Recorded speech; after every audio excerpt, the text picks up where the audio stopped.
Solomon is by far the wisest man that God has ever created. God took favor in Solomon. King David told Solomon to walk in the ways of God. He told him to keep his statutes and his commandments, as it is written in the law of Moses, so that he could prosper in every way. God blessed Solomon with wisdom beyond measure. He was also a very wealthy king, but more importantly, he was a wise man. God put wisdom in his heart. And just as the Lord spake unto David concerning Solomon to build a house of God, Solomon did just as God had instructed him.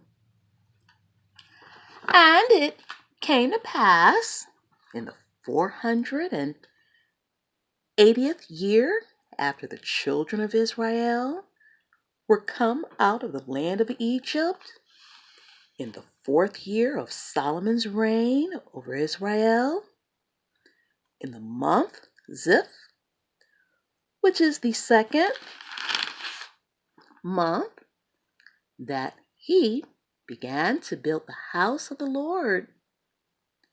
And the house which King Solomon built for the Lord, the length thereof was 80 cubits, and the breadth thereof 20 cubits, and the height thereof 30 cubits.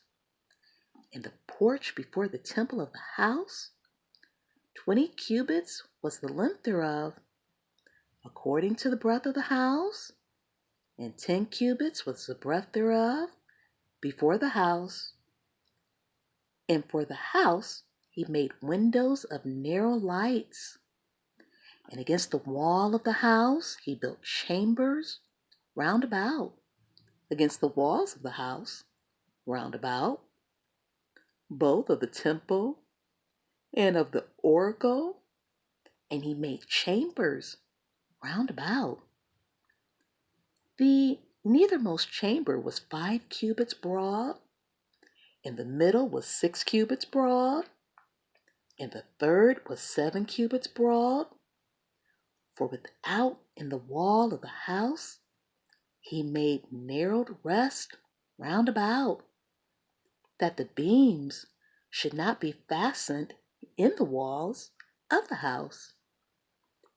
And the house, when it was in building, was built of stone, made ready before it was brought thither, so that there was neither hammer, nor axe, nor any tool of iron heard in the house, while it was in building. The door for the middle chamber was in the right side of the house, and they went up with winding stairs into the middle chamber, and out of the middle into the third. So he built the house and finished it, and covered the house with beams and boards of cedar. And then he built chambers against all the house, 5 cubits high, and they rested on the house with timber of cedar. And the word of the Lord came to Solomon, saying, Concerning this house, which thou art in building, if thou wilt walk in my statutes, and execute my judgments, and keep all my commandments, to walk in them, then will I perform my word with thee, which I spake unto David thy father, and I will dwell among the children of Israel, and will not forsake my people Israel. So Solomon built the house and finished it, and he built the walls of the house within the boards of cedar, both the floor of the house and the walls of the ceiling, and he covered them on the inside with wood, and covered the floor of the house with planks of fir. And he built 20 cubits on the sides of the house, both the floor and the walls with boards of cedar. He even built them for it within, even for the oracle, even for the most holy place. And the house, that is, the temple before it, was 40 cubits long, and the cedar of the house within was carved with knops and open flowers, all with cedar. There was no stone seen. And the oracle he prepared in the house within, to set there the ark of the covenant of the Lord.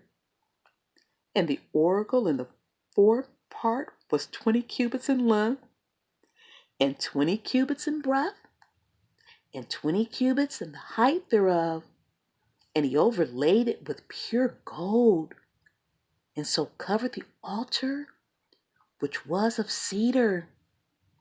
So Solomon overlaid the house within with pure gold, and he made a partition by the chains of gold before the oracle, and he overlaid it with gold.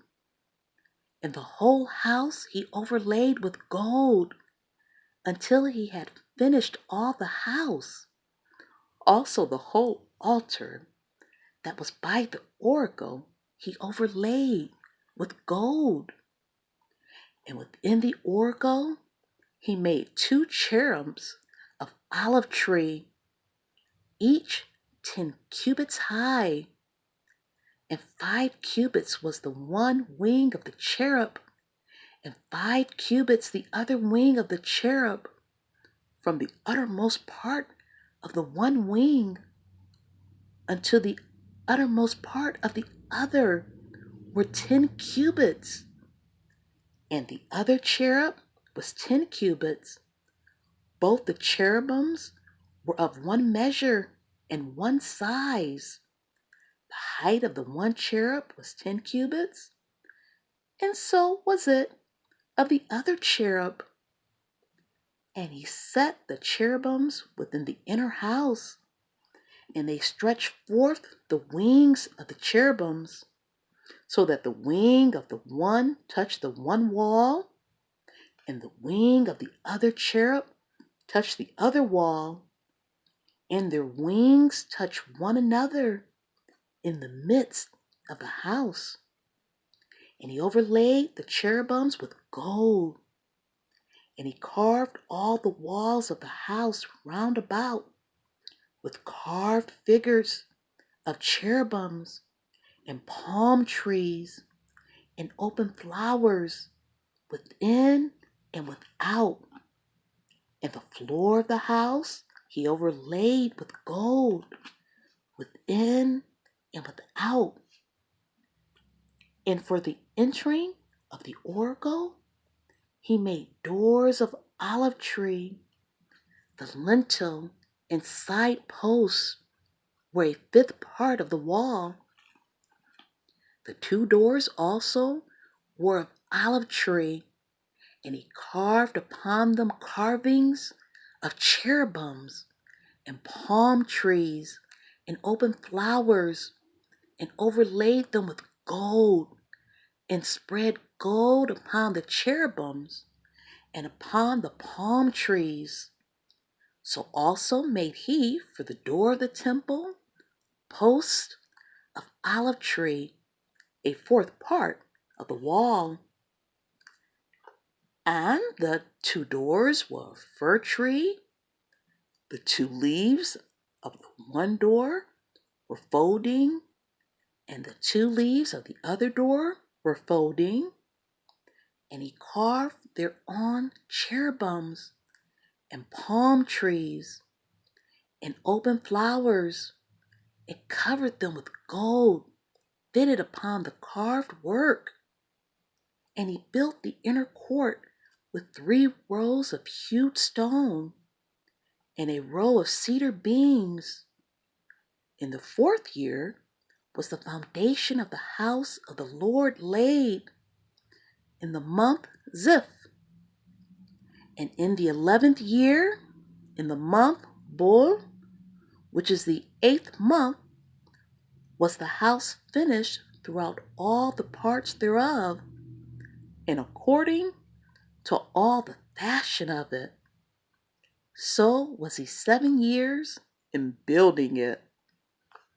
1 Kings chapter 6, verses 2 through 38. Amen.